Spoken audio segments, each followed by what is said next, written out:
kitchen gadget guru. That's the here, unofficial official name. Exactly. And this is a pot that he helped develop, along with our friends at Kuhn Rikon, because we wanted to be able to put together that fourth burner pot that would have great capacity, and you delivered that. We wanted to have the basket inside for easy retrieval of food, and you delivered that.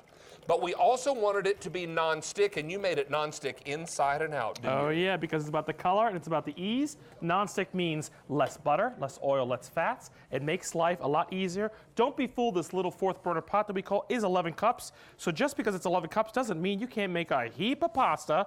And the best part about it is, oh, we got a jumper back in there, is the fact that nothing sticks to it and it makes it easy cleaning, but more importantly, it makes it all about less fat, less butter, and less oil. Now, use oils and butters and fats if you'd like to for taste, not for non-stick.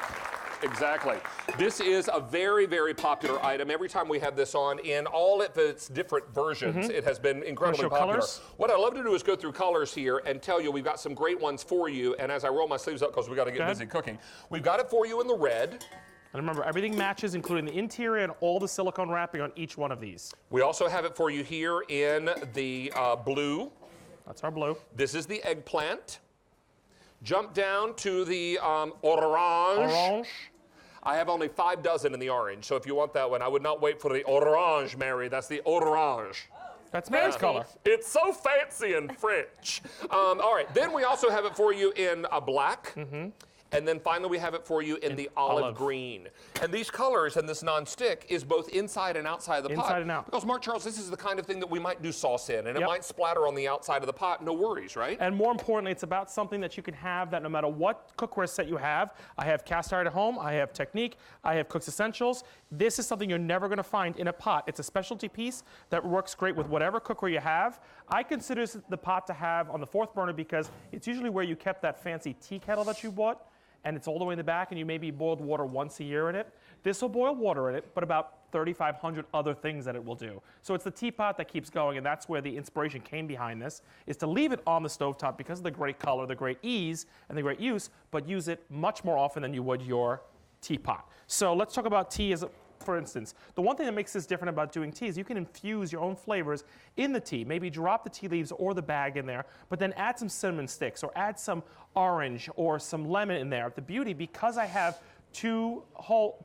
straining holes, we've got small on one side right there, and then when I twist it around, you'll see we have larger ones on that side. The beauty behind that is I can actually soak anything I want or infuse into that and then be able to pour it out. I'm going to use the smaller one because it is a liquid, and have lemon, orange, cinnamon tea infused that I made myself. Doesn't that sound nice?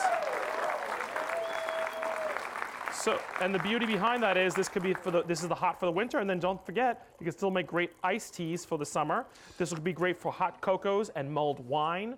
Some great little things you can do as well. Or some good old Southern sweet tea. That's right, you got it. So lots of different things, but let's also talk capacity with this fourth burner pot, because again, this is an 11-cup capacity. How many pieces of asparagus are in there? There is 130 asparagi in here. Pencil asparagus, 130. The beauty behind that is it's about 3/4 of a cup of water and 6 minutes to steam all of this. That's great. The idea that I have with this, when you use the basket and you're doing greens, when it's green, steam. Why is that important? Because instead of boiling out the nutrients, by boiling any greens, you're going to keep all the nutrients in by just steaming it with about a cup or half a cup of water. Let me give you a quick color tour again because I have an update for you. Okay. We're going to begin with the eggplant and work our way this way, Marianne. So we've got the eggplant. We have the blue. Here is your red. Here's the olive. Pretty green, too. That's a nice green. And then we've got it for you in the black, but orange has sold out. Bye-bye, orange. So let's grab your orange there, Mark-Charles. Okay. It's hot. Be careful. Is he hot? Put him right there. Yeah. Well, it's hot this way. You got it? Yeah, there we go. Here we go. While you're doing that, I'm going to go and do something really fun with clams and mussels on this side. What I love about this is you can take a pot like this and maybe cook some of your mussels and clams in the sauce, but because of the straining capacity I have on there and feature, you can actually strain out the sauce, because I gotta tell you, when you use olive oil, butter, herbs, and some red pepper, you don't wanna waste that because that's your dipping sauce. So not only did I cook the mussels in there, but watch this, strain it out, and I would say this is pretty much like a restaurant quality appetizer made in your own home. Now all you need is crusty bread, right? That's all you need is a crusty bread. Look at that. beautiful as you please, easy to clean out. All you need is some warm water and some soap, and you're ready to clean it out. Let's take it and put it to the test with some other things. Remember, I did put a silicone wrap on that basket, so that means with boiling water, I can pull this out and do 18 eggs. They're not in a rolling boil, so they won't crack on you. I can do 24 hot dogs. That's a heap of lot of hot dogs. I can do all these potatoes, so you can actually steam or boil these potatoes. Great for mashed potatoes, or if you're looking for a side dish. Sorry, the handles are in the way today. There we go. And we're going to do a whole thing of broccoli. These could be root vegetables. You can do carrots and turnips. You can really, really take your imagination and take something that, again, started out as an asparagus cooker, meets a teapot, meets a strainer, meets a ladle, and meets a colander, and makes this, and it just keeps going and going for you. Well, MarkCharles, I can tell everyone 1,000 are gone now. I have another 1,000 people on the phone lines. Automated ordering, QVC.com, and use that QVC mobile app. They're the best and fastest ways to get through right now. But take a look here. Instant comfort food. This is tomato soup. Now all I need is a great big old grilled cheese to dunk in there, right? That's right. Woo! That's what I'm talking about. And it doesn't always have to be homemade, too. It can just be something out of a pot. If you're just going to, out of a can, you just want to actually heat up. The last thing I want to show you is Infusion Gravy. What's Infusion Gravy? Well, it's a way to do a sauce or a topping or gravy, but to use whole ingredients instead of chopping them up inside. Think of whole shallots, whole garlic cloves, whole mushrooms, whole bits of like quarters of onions. The thing is, it infused differently than when you chop it up and actually cook it inside.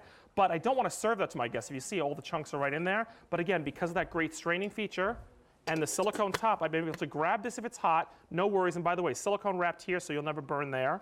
And I'm able to infuse all those flavors of garlic and shallots and mushrooms, but that's the gravy you have left over. And that's a restaurant quality sauce right there, isn't it? So think about the fact that I get to keep this on the stovetop nice and warm, and I've got a great 11 cups of gravy if you want to for the whole family. I was just thinking, you could make a nice homemade Salisbury steak. Yep. And then make your gravy on top of the stove, and then just dress it with that fresh gravy right before you serve it. Sold. Mwah, Love yum. All right, real quickly, colors. We've got it for you in eggplant, blue and red, black and olive.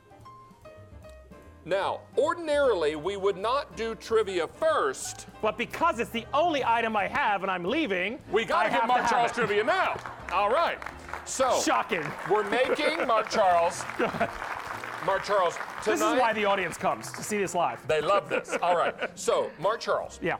I'm making my fajita dip tonight. Okay. In which U.S. state did fajitas originate? Was it Texas, California, Mississippi,